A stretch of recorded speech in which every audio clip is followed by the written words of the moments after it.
নমস্কার বন্ধুরা, আজকে আমি শেয়ার করব সর্ষে পোস্ত পাবদা। সর্ষে পোস্ত পাবদা মাছ বানানোর জন্য প্রথমে মাছগুলোকে ভালো করে ধুয়ে জল ঝরিয়ে নিতে হবে। মাছগুলো থেকে ভালোভাবে জল ঝরে গেলে একে একে তাতে নুন, হলুদ দিয়ে দেব।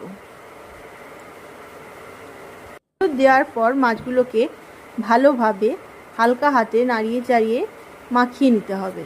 খেয়াল রাখতে হবে নুন হলুদটা যেন মাছের গায়ে ভালোভাবে লেগে যায়। এরপর পোস্তর একটা পেস্ট বানিয়ে নেব। সর্ষে পোস্ত পেস্ট বানানোর জন্য প্রথমেই নিয়ে নেব পোস্তটা নেওয়া হয়ে গেছে।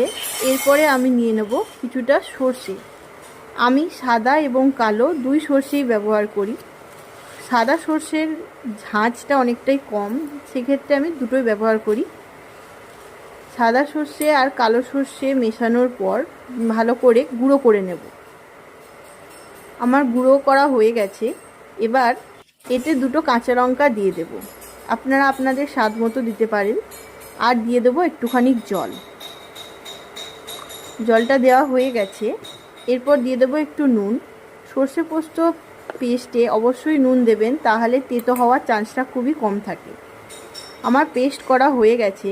এরপরে আমি একটা চা ছাঁকনিতে ভালো করে সর্ষে পোস্তর পেস্টটাকে ছেঁকে নেব। সর্ষে পোস্তর পেস্টটাকে ছেঁকে নিয়ে ভালো করে ছেঁকে নেব।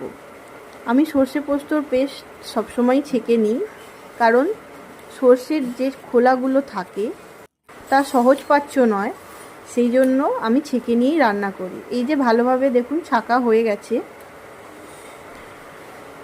এরপর আমি কড়াইটা বসিয়ে নেব। কড়াইটা বসিয়ে তাতে তেল দিয়ে দিয়েছি। তেলটা ভালোভাবে গরমও হয়ে গেছে।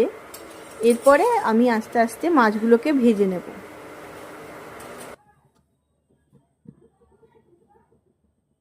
মাছ ভাজার সময় অবশ্যই খেয়াল রাখবেন, পাবদা মাছ কিন্তু প্রচুর পরিমাণে ফাটে। মাছ এতটাই ফাটছিল যে আমি ঠিকভাবে ভিডিও নিতে পারিনি। মাছগুলো আমি কড়াইতে ছেড়ে দিয়েছি। এবার উল্টে পাল্টে ভেজে নেব। মাছগুলো মোটামুটি ভালোভাবে ভাজা হয়ে গেছে। এরপর কড়াইতে যে তেলটা অবশিষ্ট আছে তাতে জল দিয়ে ধোয়া কালো জিরে দিয়ে দেব এবং দিয়ে দেব কাঁচা লঙ্কা। একটু ভাজা ভাজা হয়ে গেলে তাতে দিয়ে দেব কিছুটা পরিমাণ টমেটো কুচি। টমেটো কুচিটা দেওয়ার পরে ভালো করে নাড়িয়ে নিতে হবে। টমেটোটা যখন সেদ্ধ হয়ে আসবে তখন তাতে দিয়ে দেব যে পেস্টটা তৈরি করে রেখেছিলাম সেটা।